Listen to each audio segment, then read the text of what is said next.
life as human being. You'll find in the Bhagavad Gita that Suchinang Simatan Gihi Yoga Nasta Yoga Bhrasta Sanjayati. You'll find in course of this discussion with Arjuna and Krishna, when Krishna will describe about the yoga system, how to achieve. This is also yoga system, yoga sapuru karmani. This is karma yoga. This is karma yoga. So any yoga, either karma yoga or dhyana yoga or jnana yoga, any system of yoga, once begun in this life, that will continue. That will continue.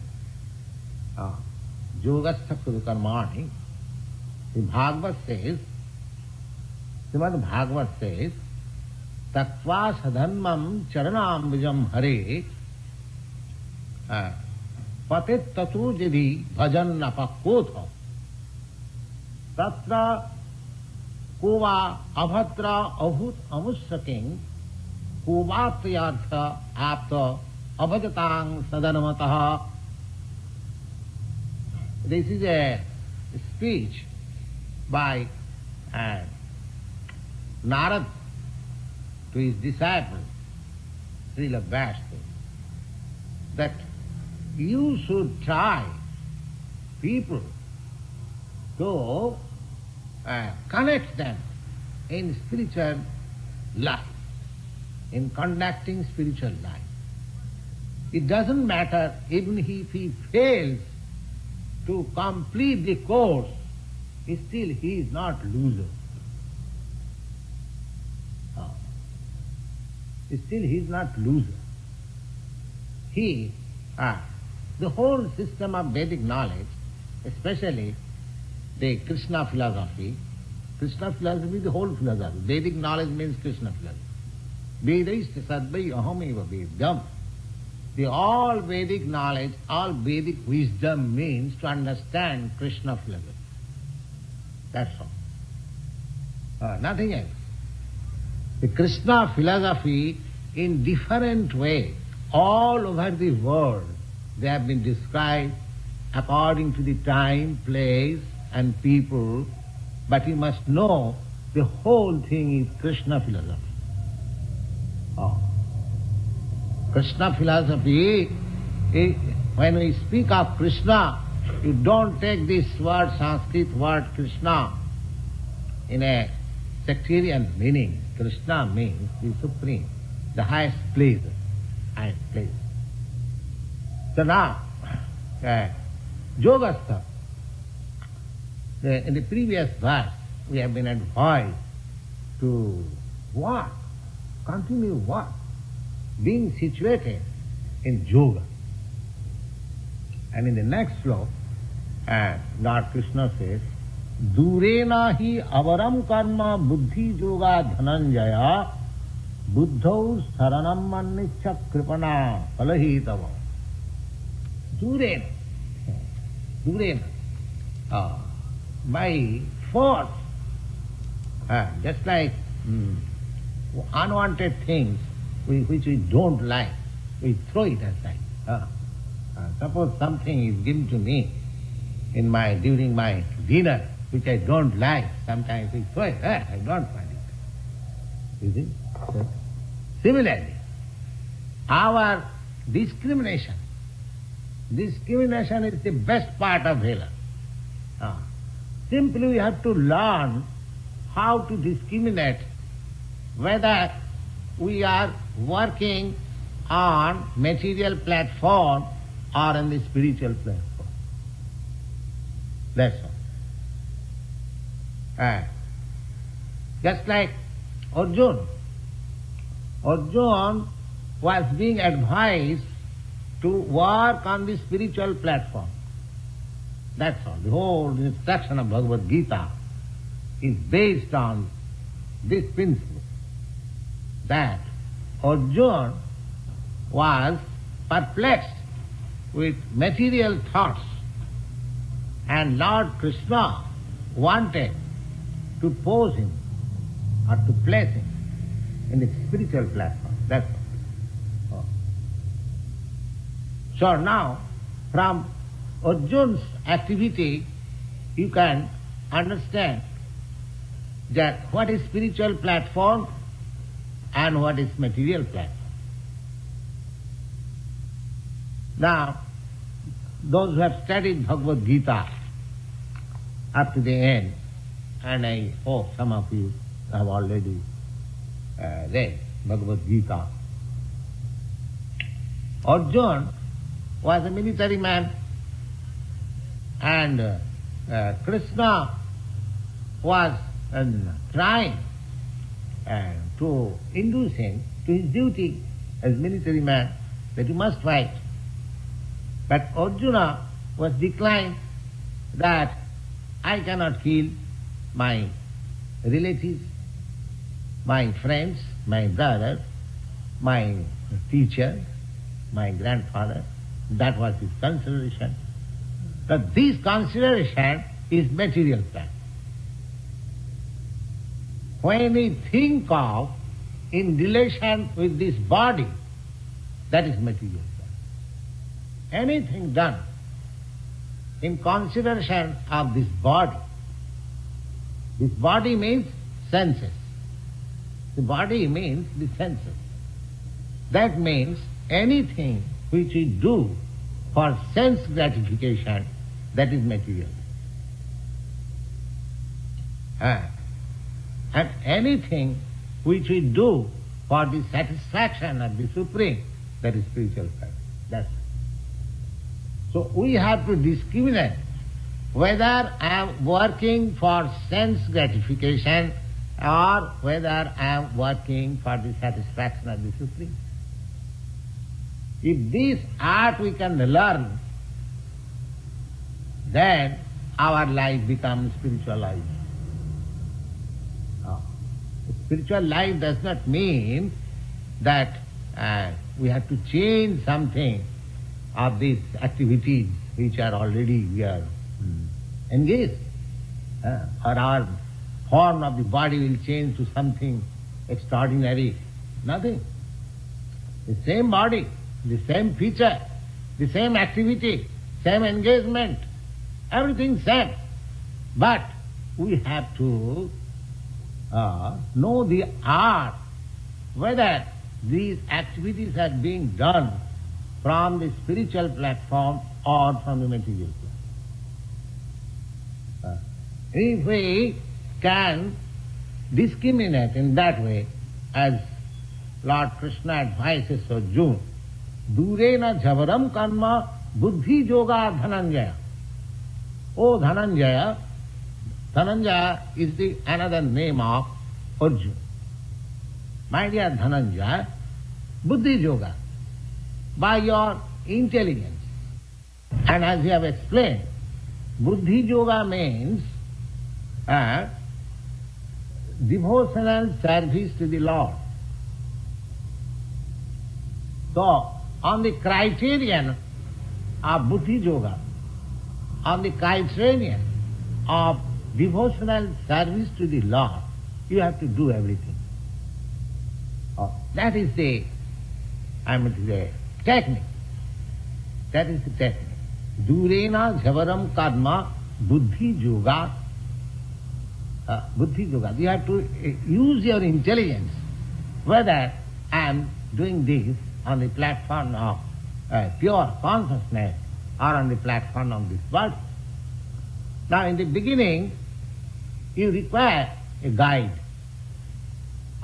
Without guide, it is not possible. Anything which you want to learn in the beginning, any art or science, you require a guide. Without guide, just like a small child, when he begins to walk, he requires the help of his elder brother or sister or father or mother to catch, and one step. But when he begins to walk independently, then he doesn't require any hell.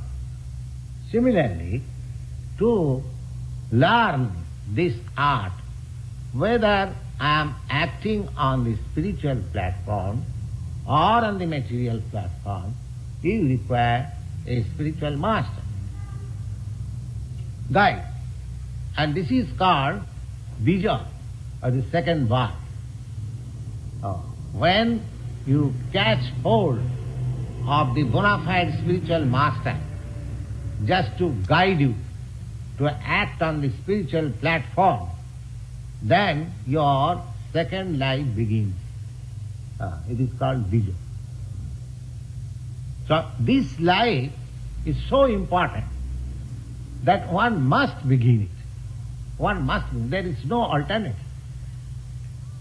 If a man is intelligent enough, if at all he wants to make his life successful, this must he do. That is the injunction of the Vedas. The Vedas says, tad vijnanatham sa guruneva avigachet. This avigachet is the form of bhar, which is imperative. You must. Gachet, this form of bhar is used when the sense is you must.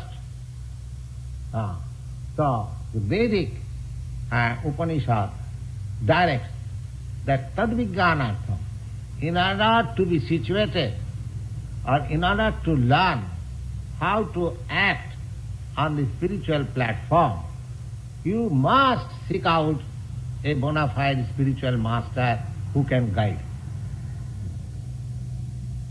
So Krishna, Arjuna has selected Krishna as the spiritual master. We have already explained that Krishna, Arjuna, surrendered unto Arjuna. And Narad says that even after neglecting tattva sadharmam charanam bhujam hare. Now, Narad says that if somebody neglects all other duty, tattva sadharmam means every particular man has got some particular form of duty. Every particular man. You have got some duty, I have got some duty. Everyone, nobody is duty-less.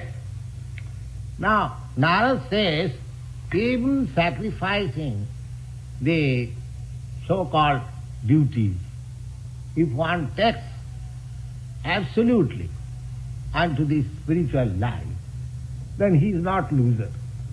He is not loser. On the contrary, one who does not take up this important task and remain engaged in this so-called duties, he is a loser. He is a loser. A very important point.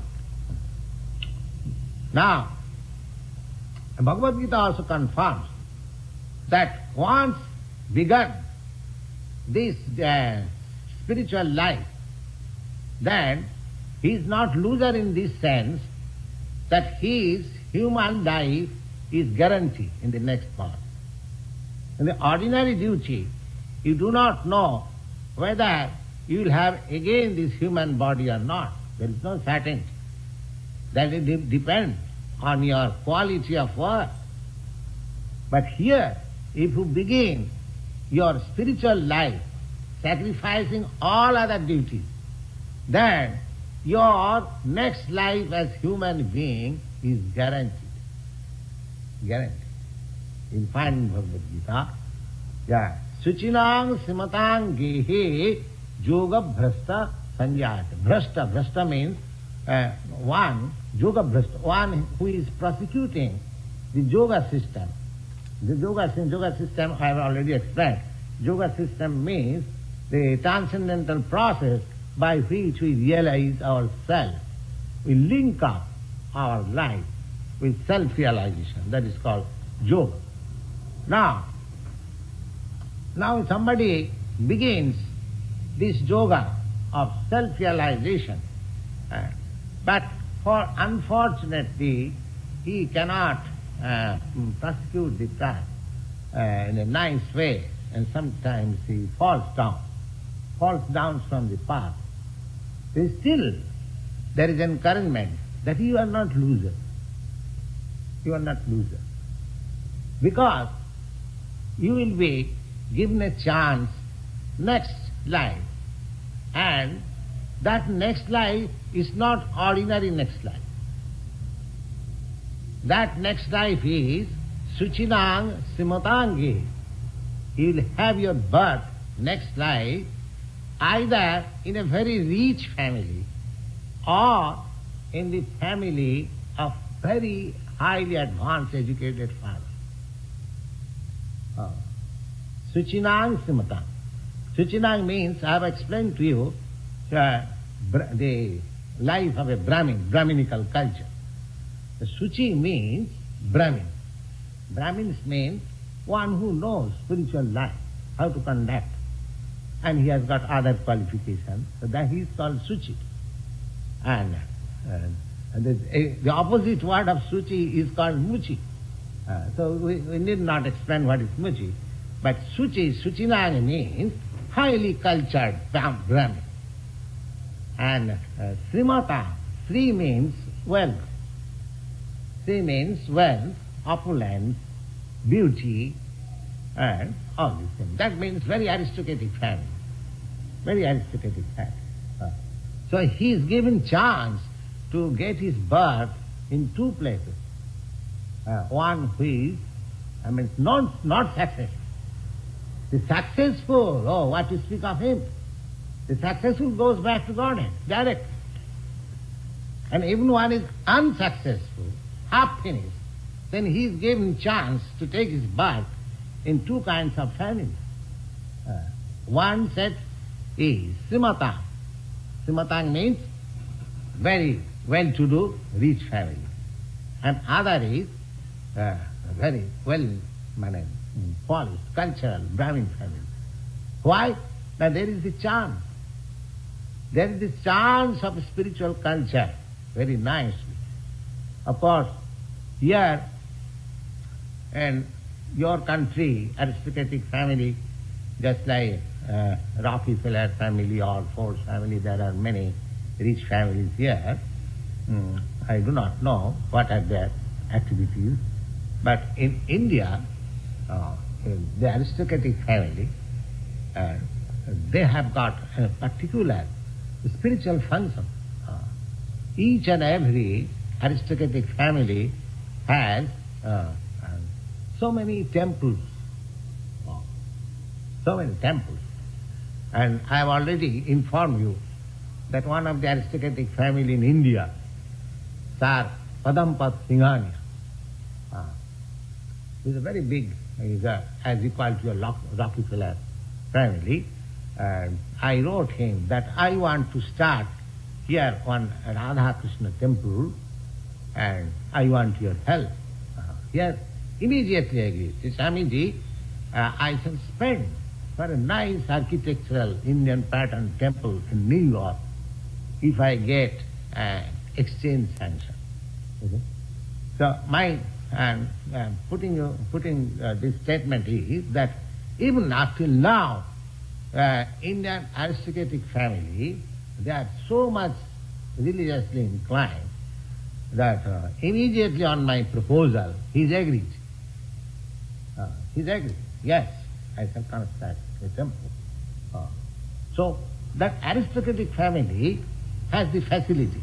And every Indian aristocratic family will find they have got their particular temples and temple worship, and they go, they offer their respect and do their business as it is. There is no harm. So side by side with material activities, they have got the chance of spiritual. Now this particular family, I am speaking to you, Singhania family, he'll be very glad to learn that how their family arrangement. They have got a temple, Dwarkadhish, a Radha Krishna temple, just like this picture, They have got a very nice temple, and that temple has got some property. And that property, out of the property, one of the land is leased out to this Singhania organization business. So they pay rent to the deity. You see? So similarly, the deity has large income, and they spend also, and so many ways.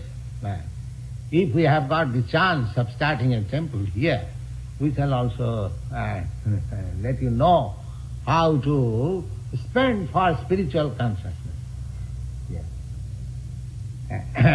Now, their family, the duty is that they are, these Singhanias, Padampa Singhania, they have got 4 or 5 brothers, and the mother is still living. And the order is that each and every a family member must go every day and pay respect to the deity. And if somebody is absent one day, then he must be fined. A fine is imposed. The big brother, Padampa Singhania, if he is absent one day to pay respect to the deity, he is fined 10 rupees or $10. You see? And next day, the Brahmin or the Pujari, the worshipper and guest, he goes to collect the fine. He present, yes, I'm sorry, yes, here is my fine. So, of course, this is self-imposed. But the idea is that they are spiritually conscious in this way. Though I did not go yesterday to offer my respect to the deity, Krishna, so I must pay fine. This is also spiritual consciousness. This is also spiritual consciousness. So the whole thing is that life should be molded in such a way that in every step of our action we shall feel the presence of the Lord. That is spiritual life. That's spiritual. You need not change your present occupation, just like the example, the Singhania family. They do not change.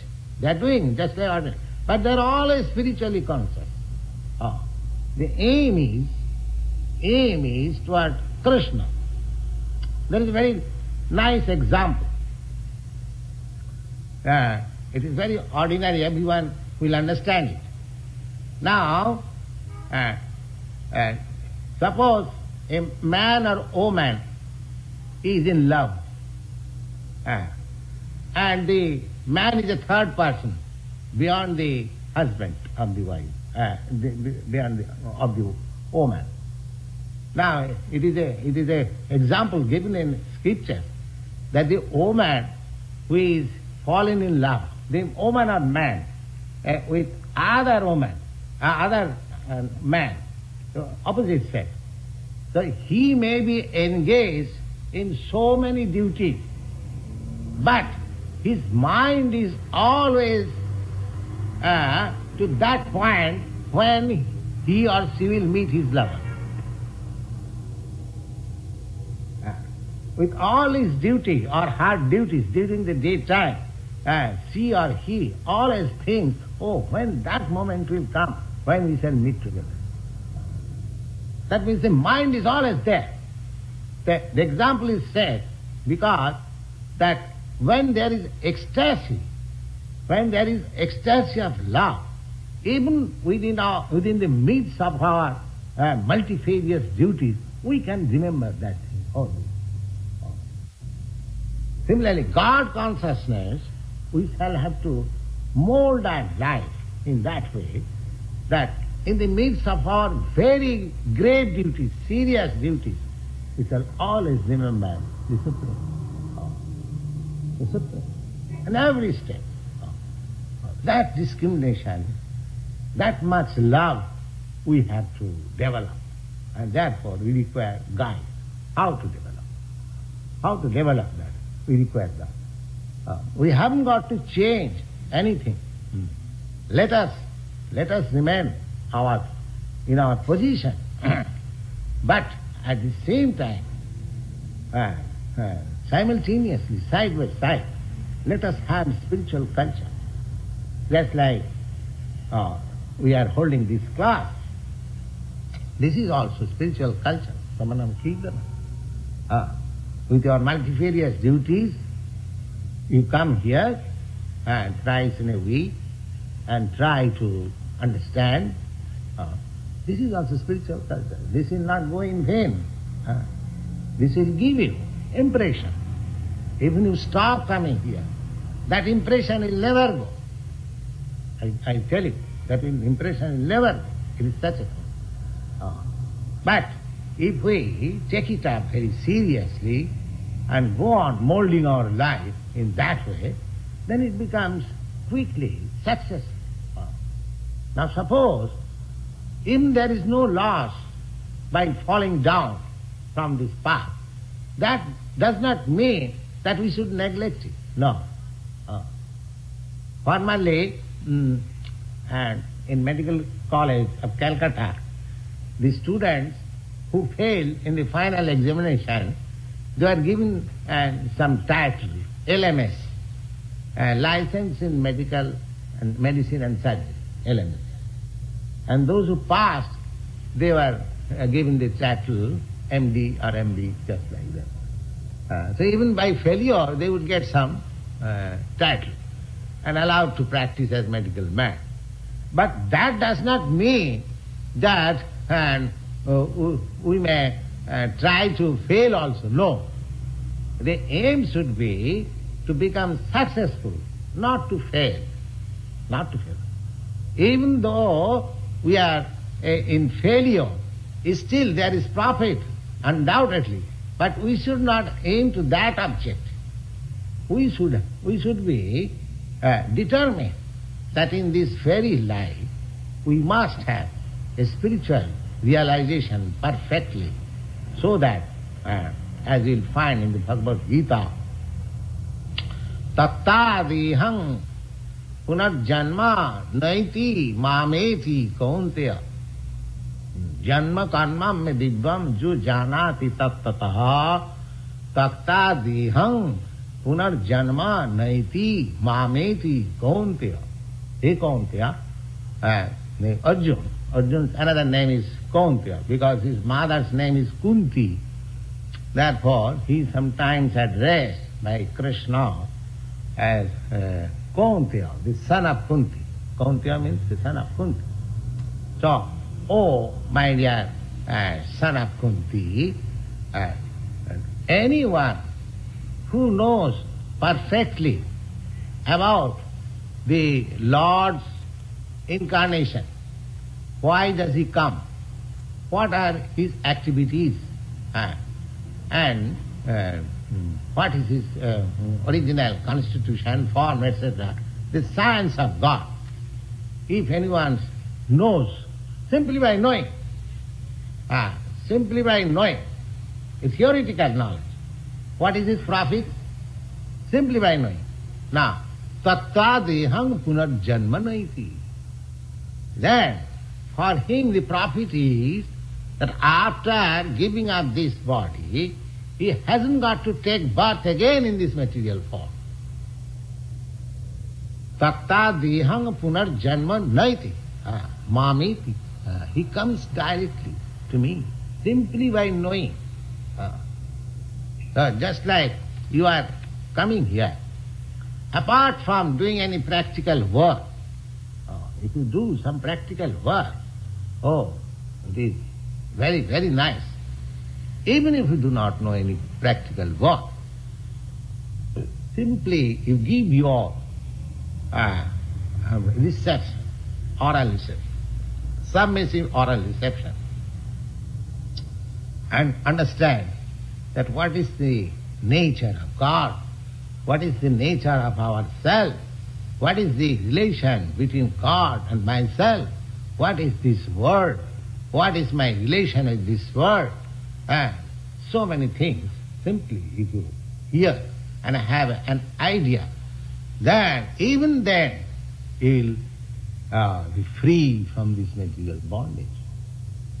tattadihang punarjanma naiti mamiti kauntu. Therefore, as Lord Krishna says, that durina jhavaram kanma buddhi juga dhananjaya buddhau saranam adnicha kripana phalahitava. Don't be miser. Don't be miser. Miser, we have already explained in our last meeting what is the miser and what is a Brahmin.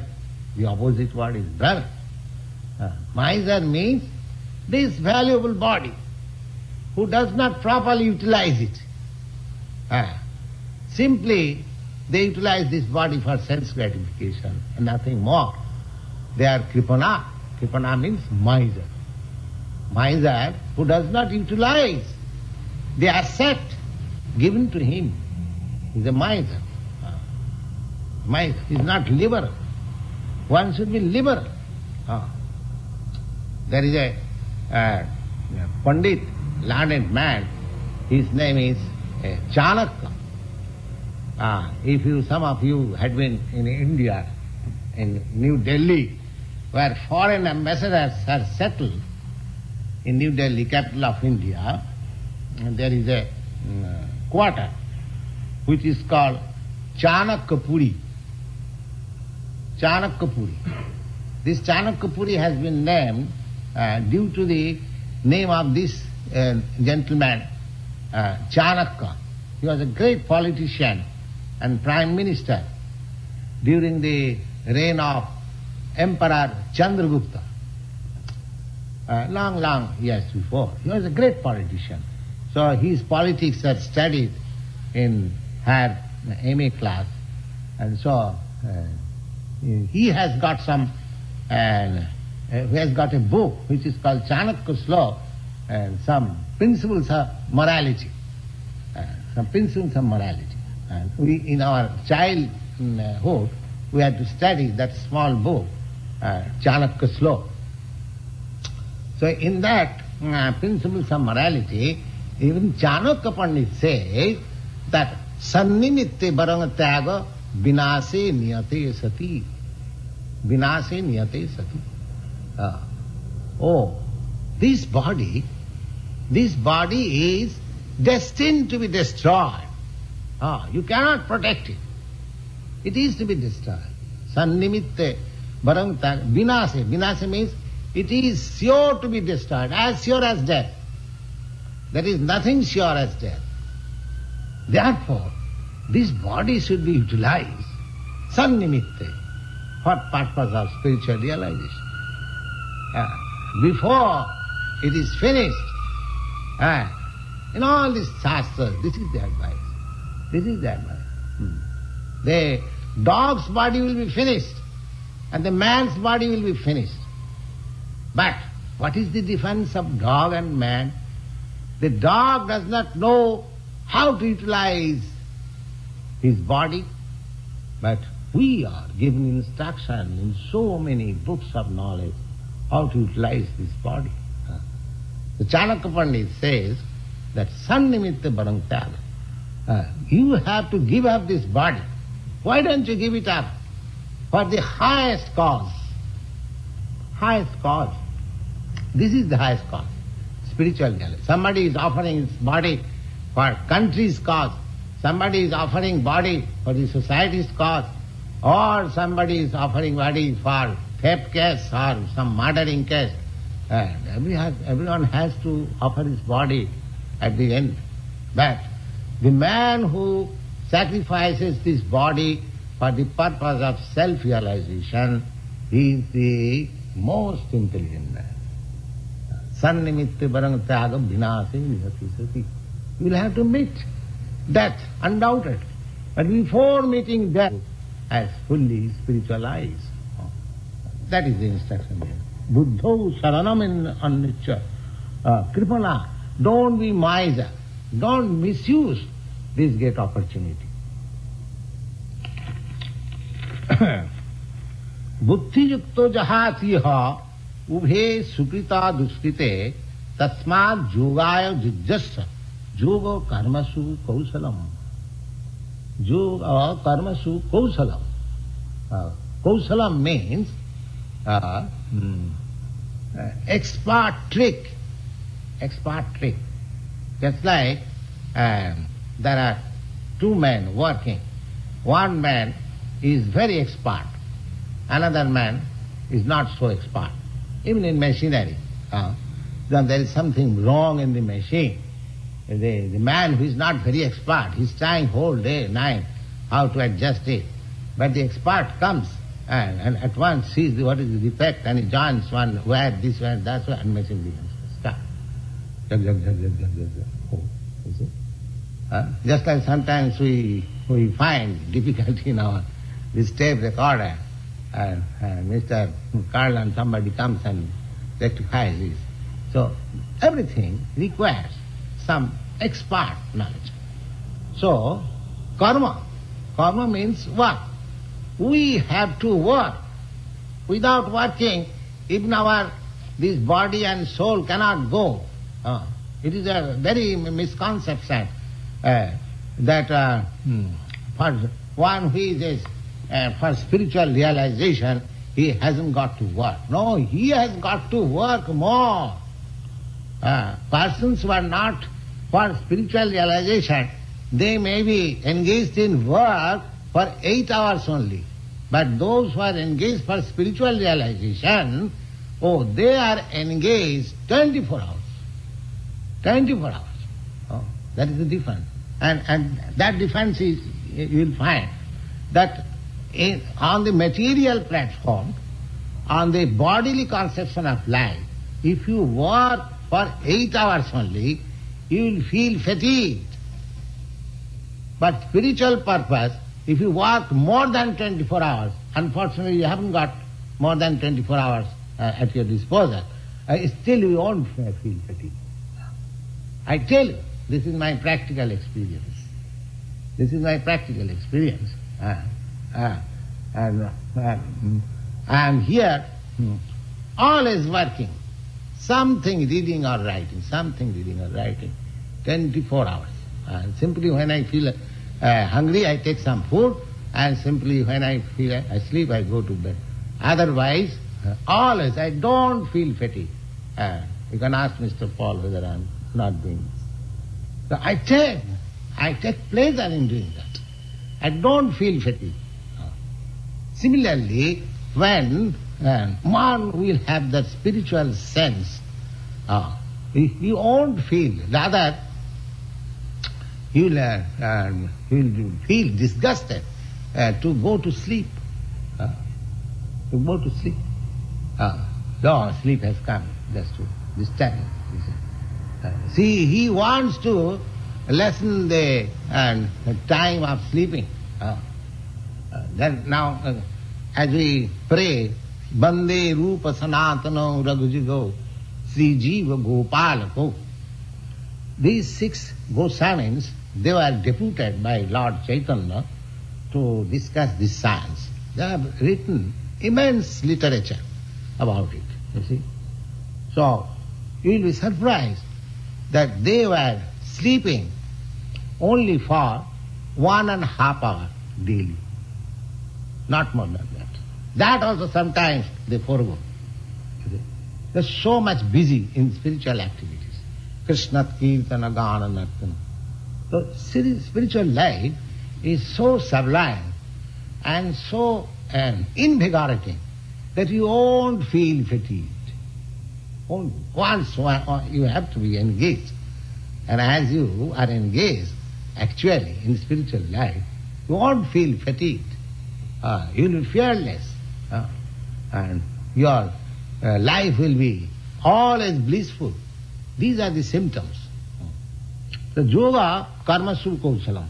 The Lord says that this spiritual platform is the karmasu kausalam. Kausalam means expert service. Expert kausalam. Kusal. Kusal means auspicious. And from kusal it comes to kausal. That means if you learn the trick how to work on the platform of yoga, then that is the highest technique of doing work. buddhi yuktoja, and a result of that work, what is that? Now buddhi yukta. When you work from the spiritual platform with your intelligence, then jahati yaha ube sukrita duskrita. Sukrita duskrita. Now, for ordinary work, if you do good work, then you have to take good result. And if you do bad work or sinful work, then if you have to take the effect of such bad and sinful work. The sukrita and duskrita. But one who works from spiritual platform, he hasn't got to take the result of good work or bad work. Because he is transcendental. He has no good work or no bad work. Everything transcendental work. Everything transcendental work. Now just I take the example of Arjuna. He was thinking that fighting of this nature is not good for me. That was his problem. And because he was thinking on the bodily platform, the same Arjuna again took to fighting. Does it mean that by understanding Bhagavad Gita, he took to bad work? No. Just try to understand. He declined to fight. He thought that fighting for me with my relatives is not good. That was his conclusion. And actually, from material platform, suppose two brothers who are going to fight for something, and a third person comes, if he advises that you are two brothers, why you are fighting, just have it amicably settled, and that is good, actually. But the Arjuna, from practical point of view or from the materialistic point of view, he was good. That he was declining to fight. And Lord Krishna was inducing him to fight. So does it mean that Lord Krishna was inducing him to the bad course? No. He was inducing him to a course which is beyond good and bad, transcendent. From the material platform, even if you do good work, then that is also not good. That is also not good. Now, according to scriptures, now, one who does good work only, no sinful work, then what is the result of his good work? Oh, he gets birth in a good family, in a higher planet, or very rich man, or very educated man, very beautiful man. These are the result of good work. Janma Isarja Sutta Sri. 4 things are obtained by good work. You get very good birth, high parentage, Janma. You get very good wealth in a wealthy family, or you earn millions and millions of dollars.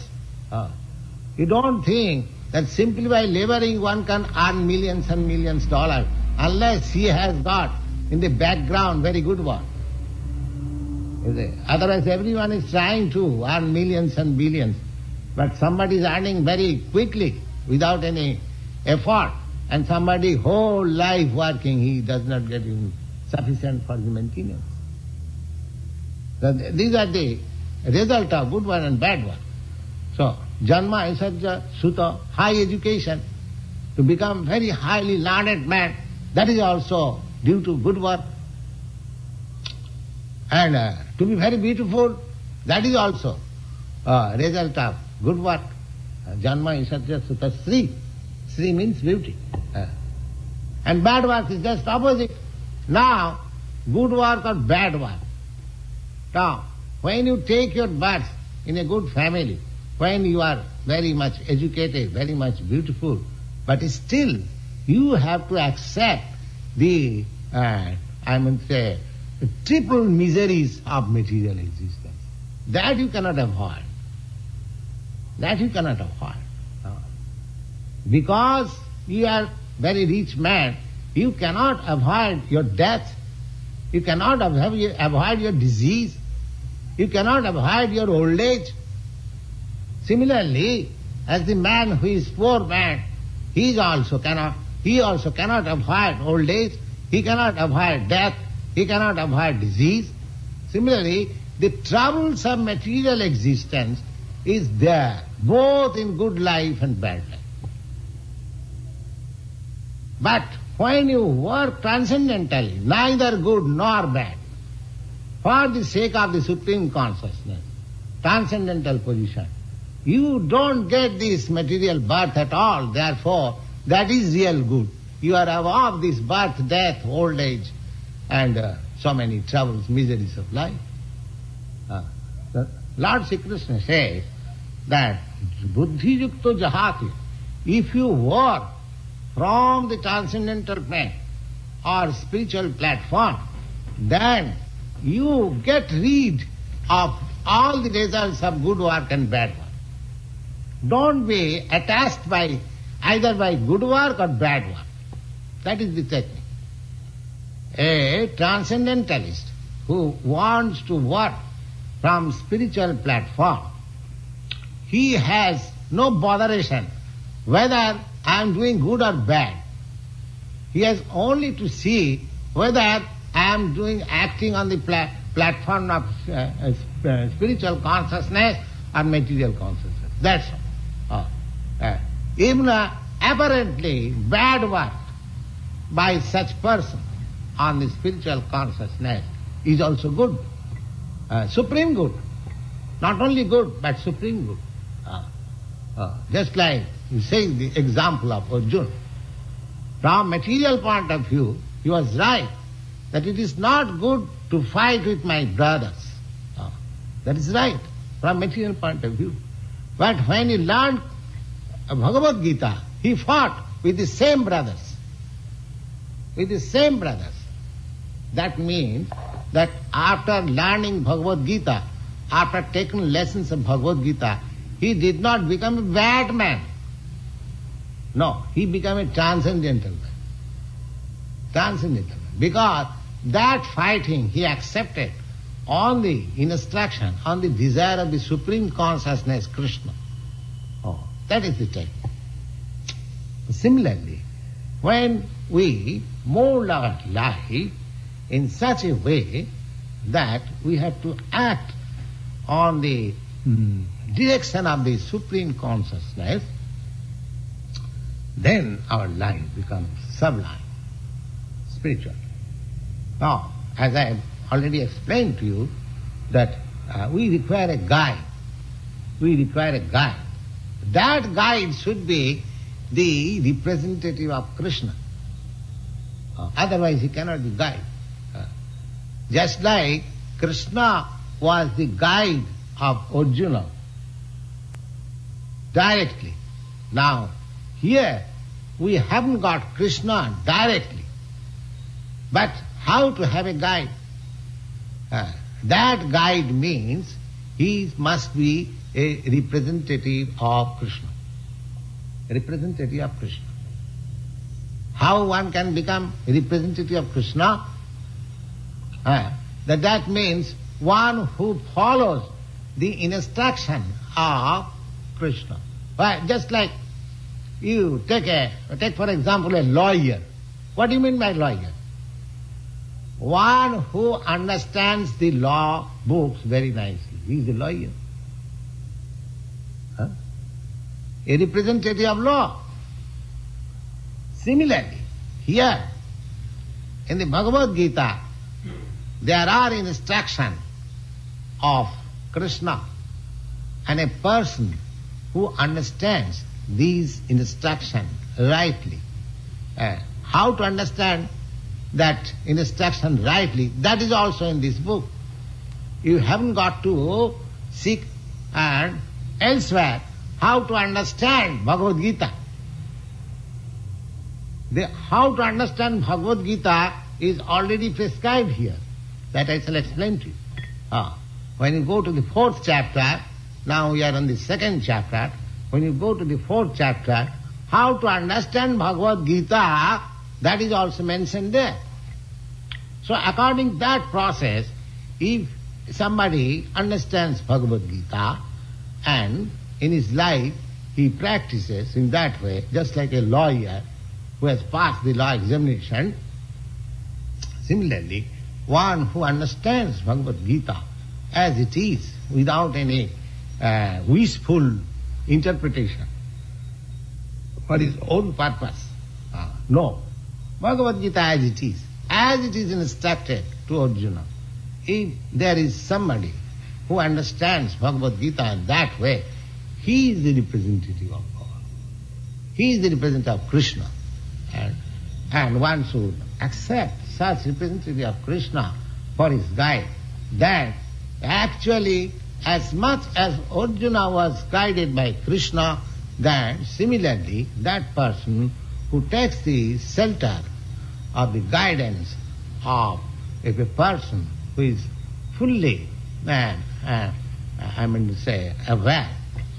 fully conversant with the science of Krishna, he can guide you nicely and for your spiritual life, as Lord Krishna has guided Arjuna for his spiritual life. Thank you very much. Haribol. Jai Srila Prabhupada ki jai. This lecture is about the art of work, Yoga Koshalam. And we studied today verse Buddhi Yoga Dhananjaya. Buddhi Yukto Jahatiha Ube Sukrita Duskrite. Tasmad Yoga Yudyasva Yoga Karma Suk Koshalam. And what is the art of work? That is, knowing the difference between work on the material platform and work on the spiritual platform. Work on the material platform is when we work with the bodily conception of life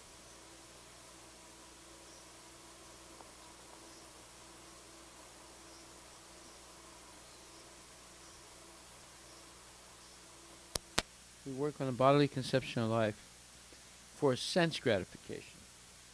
And that leads to bondage in material cycle of birth and death.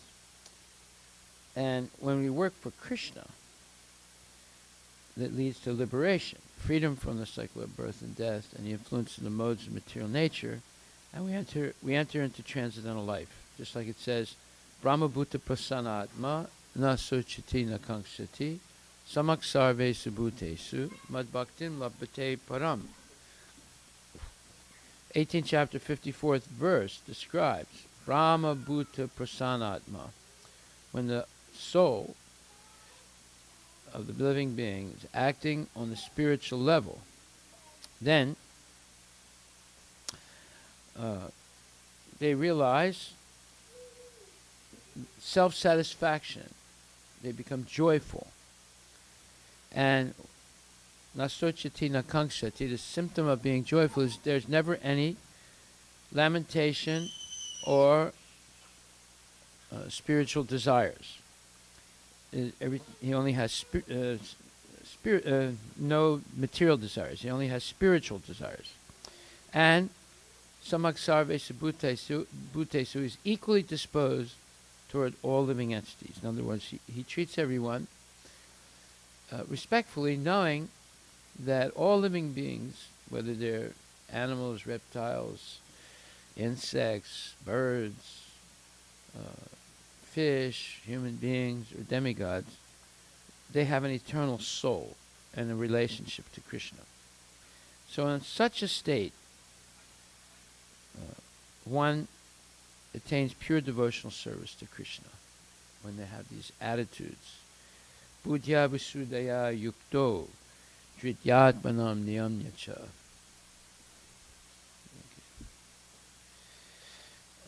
Sabdadim vishayam chakva ragadveso vyudasya cha, vivikta sevidas, lagvasi yata vakayamana saha, dhyana yoga paro nityam vairagyam samapasritaha, ahankaram balam darpam, kamam krodam parigraham, vimucha nirmama santo brahmabhuyaya kalpate. So this says, 18th chapter, verse 51 to 53, being purified by his intelligence and controlling the mind with determination, giving up the objects of sense gratification, being freed from attachment and hatred, one who lives in a secure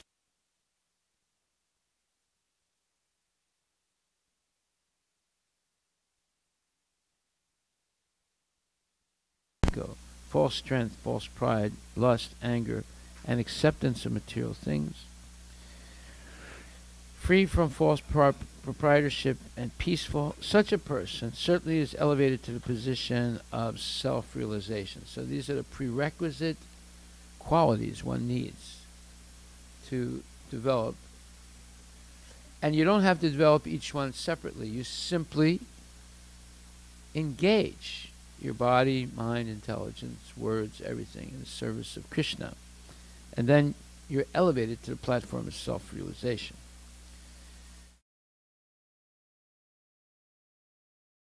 Service. You don't have to change anything in your life. Every day you cook, you eat, you sleep, you work, you have plans for what to do, and sometimes you sing, sometimes you dance, and so forth. So each one of those normal daily functions that you perform, you can do it for Krishna.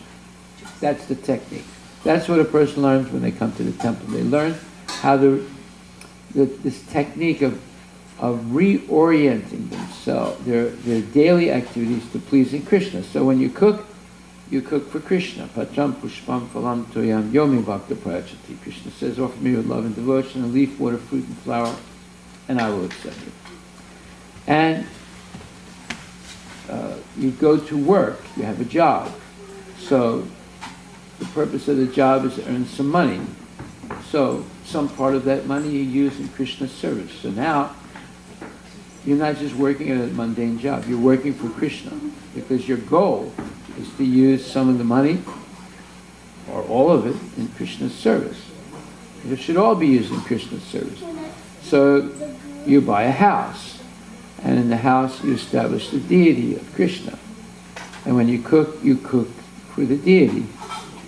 And there are rules how to cook for the deity. You have to take a bath, you have to have clean clothes, and so many different rules are there.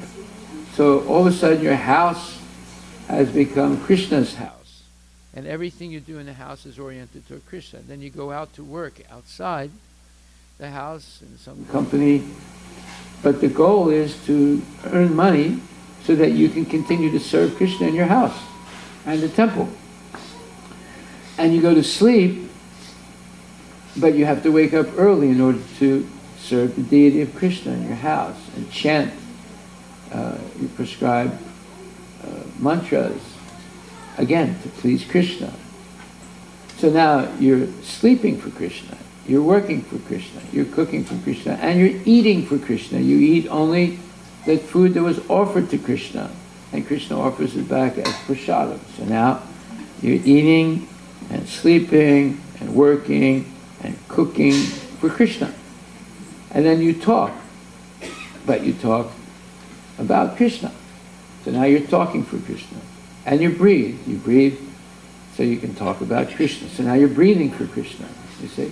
So you can, without changing anything in your life, simply reorienting the purpose for which you're doing things, and learning the technique how to do those things in relationship to Krishna. That's called Buddhi Yoga.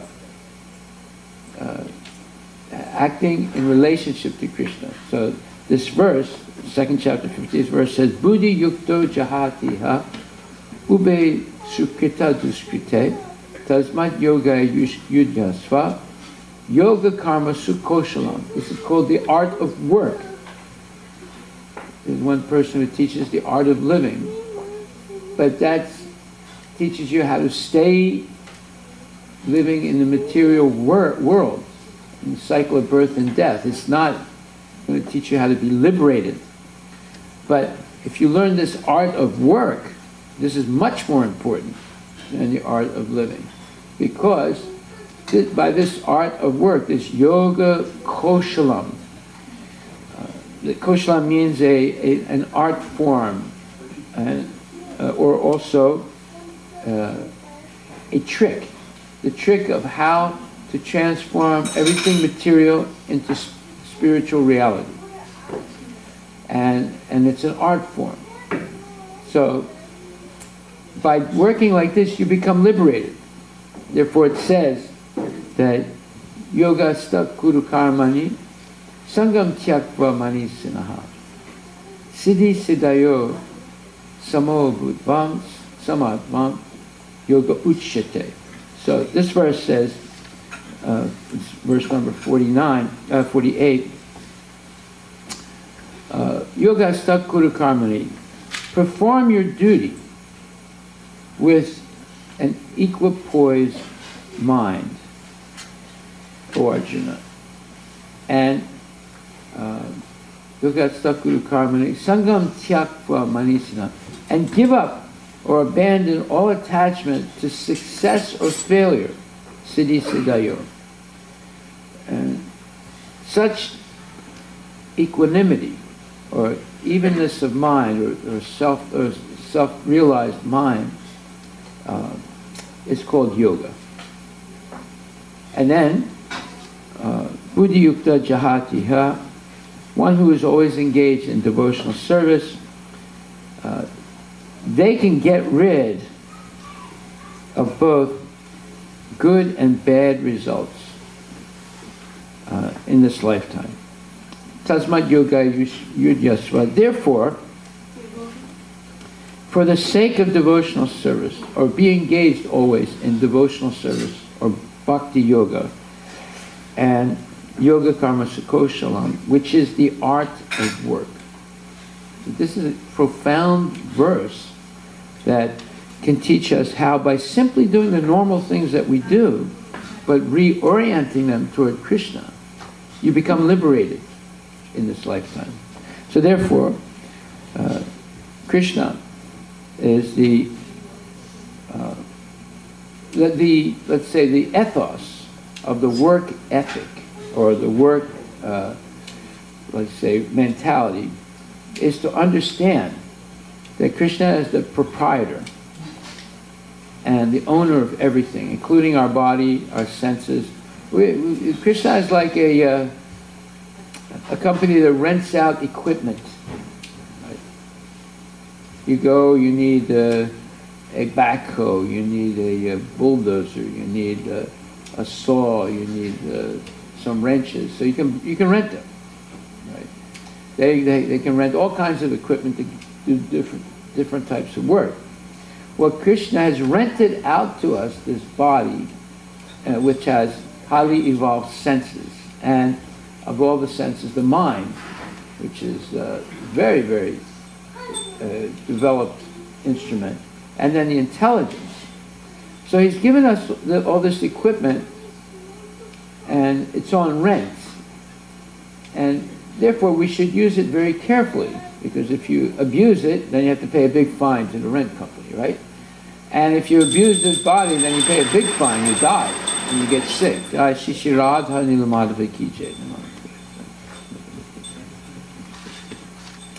So, the purpose why Krishna has given us this equipment, this highly evolved equipment, is for self-realization. But when we come into this world, we become misled to believe that, no, it's not for self-realization, it's for sense gratification, self-indulgence. And therefore, we become a victim of our own ignorance. We victimize ourselves by accepting such a fake philosophy that the purpose of life is to eat, drink, and be merry, and when you die, everything is over. That is not true. That is a lie. But yet, people become convinced of that lie, and they waste the opportunity of human birth with these highly evolved instruments of the senses and the mind and intelligence that should be used for self-realization. They dissipate or they destroy their potential destiny by engaging it only for sense gratification, like the animals. This is what animals do. They eat, they sleep, they worry, and they reproduce. And if we ignore what the real purpose of life is, that is to understand our relationship to Krishna, understand who we are in relationship to Krishna, understanding we have an eternal soul, and Krishna is the supreme, eternal, and the material nature is the energy is made from the energy of Krishna. It belongs to him. Therefore, real education is learning how to use the material energy in the service of Krishna, not use it for our own selfish purposes. So when we learn correctly all these things under the guidance of bona fide spiritual masters, at that point we have a successful human life. And we attain this Brahmabhuta Prasanatma, na sochati na kansati, samak sarvesu bhutesu, mad bhaktim labhate param. So the three prerequisite, prasanatma, to be equipoised and self-satisfied through self-realization, not through self-indulgence. And number two, be free of persistent material desires and hankering for material things and lamentation when we lose material things. Be free of it. We remain equal in success and failure by continuing our dedicated service to Krishna, whether we're rich or poor, whether we're famous or infamous, whether we're sick or not or healthy, whether we're happy or distressed, whether there's love or no love. We continue our service to Krishna out of dedication and love, and dutifully we balance our life between material and spiritual life. It's a balance. It's not one-sided, all material life. It's balanced. And because of that, we become liberated in this world by being elevated to the transcendental platform where we are no longer bound up by karmic reactions. We are engaging in activity that has no reactive results. And therefore, we're no longer held responsible for what we do by the laws of nature. We're free from the laws of nature. We come under a new law, that's the law of Krishna, which is based on love and affection and constant service for the Lord. So these two verses that we studied today are extremely important.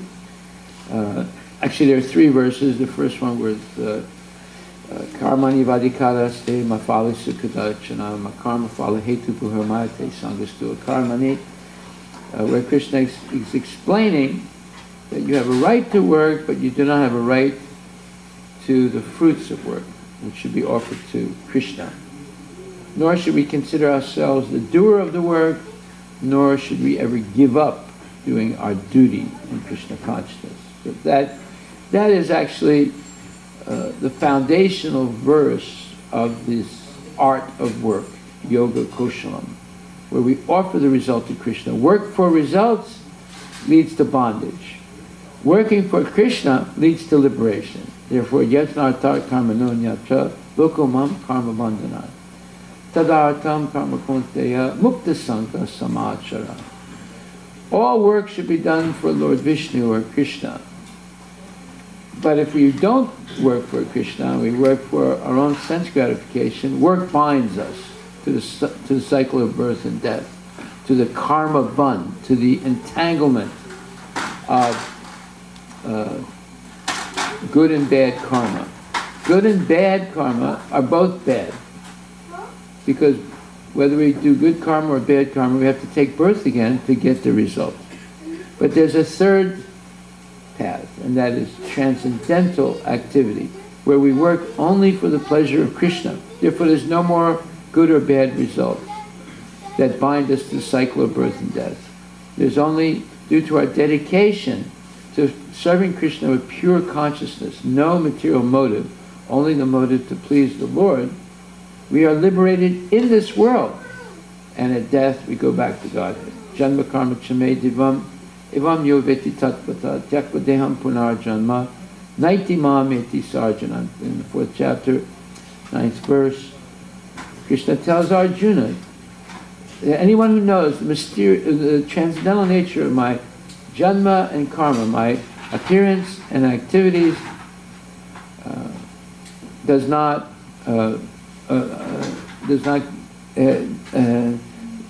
when they die, they do not take birth again, but they come back to me. So, this knowledge of Krishna, this Bhagavad Gita, which gives us knowledge of Krishna, is so powerful that it liberates us completely, even in this life, before we die. And after death, we go back to Krishna. So therefore, we should study Bhagavad Gita every day and hear it and discuss it and learn how to explain it correctly. That will be the perfection of our life.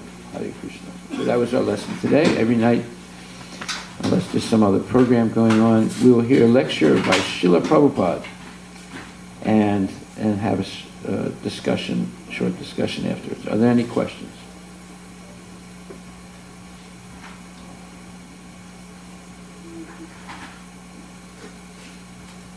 No questions? If there's no questions, there's no answers. It has to be one question. One question. Otherwise you can't go home. Yes? Why most of the scriptures will always refer to the Supreme Personality as a Vishnu, even in the Bhagavad Gita. Krishna says, like, result of all the...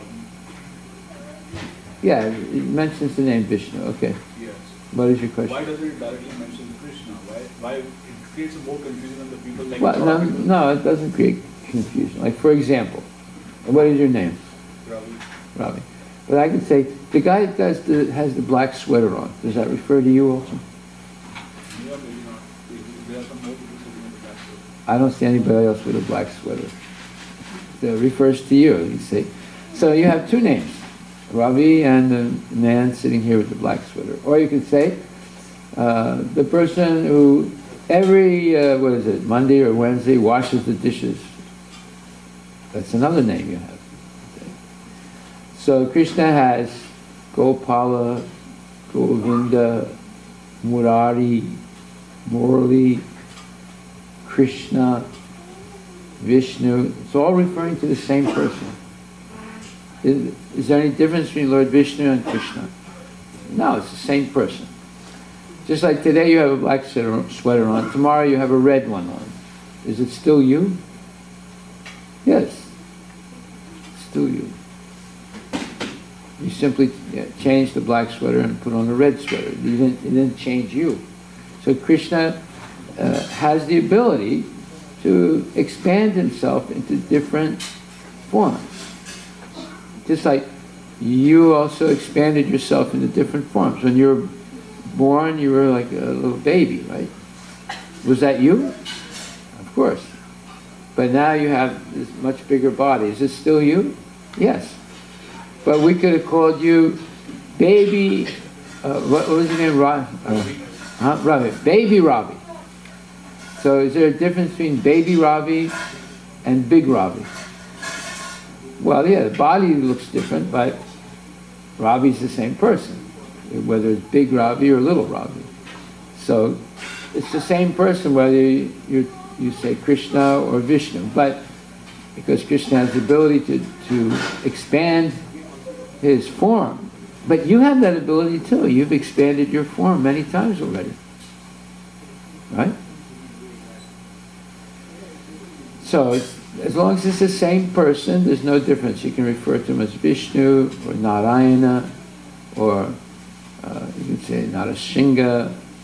You're still, or Kshirodakshaya Vishnu, or Garbhodakshaya Vishnu, or Mahavishnu, you're referring to the same person. Or Lord Rama, you're referring to the same person. Okay, good question. You satisfied with that answer, or is it still a question in your mind? Why do that? Why it'll cause confusion? That was your point. It was not a confusion. The thing is, like, sometimes when you are talking to people in India, or you're preaching or something, people always, like, a lot of people have, Krishna is avatar of Vishnu. They consider Vishnu as a supreme, and Krishna is avatar of avatar. So when you try to explain from your ISKCON point of view, they don't agree with that. Well, it's like this. Today, Donald J. Trump is president of the United States. Well, maybe after 2020 or 2024, he's no longer the president, right? So then you don't refer to him as president, the actual president, and he becomes a normal citizen again. But it's still Donald J. Trump. Right? So Krishna is always Krishna, but sometimes he may appear as the 10th avatar of Vishnu, but actually he explains in the 4th chapter, 6th verse, Ajopi-san avyaratma bhutanam ishvaropi-san pakritim swam adistaya sambhavami atmamaya. You have to have some knowledge to be able to answer these questions. Is he the 10th avatar of Krishna, of Vishnu, or is he the origin of Vishnu? Right? What Krishna says, 4th chapter, 6th verse, Srimad Bhagavatam, although I am unborn and my transcendental body never deteriorates, and although I am the Lord of all living entities, I still appear in every millennium in my original transcendental form. This means that when he comes as Krishna, seemingly the 10th avatar of Vishnu, he's in his original form from which all other forms are coming, including Vishnu. Ete chamsak kalak kumsa Krishna stu Bhagavan Swayam Indriyari Vyakalam Mukam Mrundayanti Yuge Yuge. So you need 2 verses to answer. The first verse is 4th chapter, 6th verse, Bhagavad Gita. Krishna is saying, I come once in a millennium, once in a daytime of Brahma, which lasts trillions of years. During the 28th cycle of the 7th Manu. Okay, so that puts the date exactly, if you understand the lifetime of Manu and 1 day of Brahma. It requires a little bit of knowledge. And the second verse is in Srimad Bhagavatam, 1st canto, 3rd chapter, and it's 27th verse, which says that Ete cham sakkalak pumsa Krishna stu Bhagavan Swayam. It says that Krishna is the origin of all avatars. And there are 6 types of avatars. Manvantara avatar, Yuga avatar, Lila avatar, Purusha avatar, Guna avatar, and Shaktavish avatar. Right? And he's the origin of all of them. They all are coming from him. Including the 3 Vishnus. Mahavishnu, Garbhodakshaya Vishnu, Kshirodakshaya Vishnu. Kshirodakshaya Vishnu, all avatars that appear in the material world go through Kshirodakshaya Vishnu. But all of everyone, the Vishnu incarnations, the avatars, and the Narayan forms, and the 2nd Chaturvyuha, the 1st Chaturvyuha, and Lord Balaram, they all come from Krishna, according to 1st canto, 3rd chapter, 27th verse, or 27th, 28th verse. Right. So now you have 2 verses, 4, 6 in Bhagavad Gita, 4th chapter, 6th verse, and that Srimad Bhagavatam verse. And these are shastric evidence. It's not just, hearsay. This is Shastra. You cannot argue with Shastra. But when we talk about Bhagavatam, yeah. People bring up the point that Shastra is already 2 parts, Smriti and Shruti. And then say that the Bhagavatam comes under the 2nd category. So the Shruti is only here and Smriti is only Bhagavad Gita is Shruti. Bhagavad Gita is Shruti. Because it's spoken directly by Krishna. Bhagavatam is Smriti.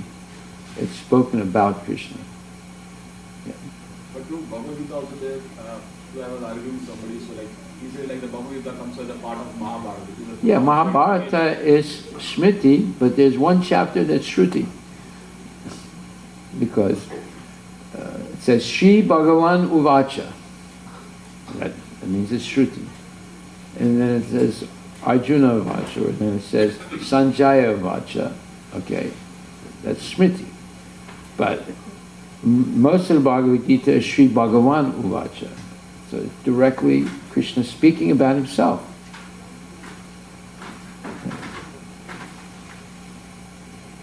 I mean, anyone who knows Shastra we cannot deny that when Krishna is speaking about himself, that is Shruti.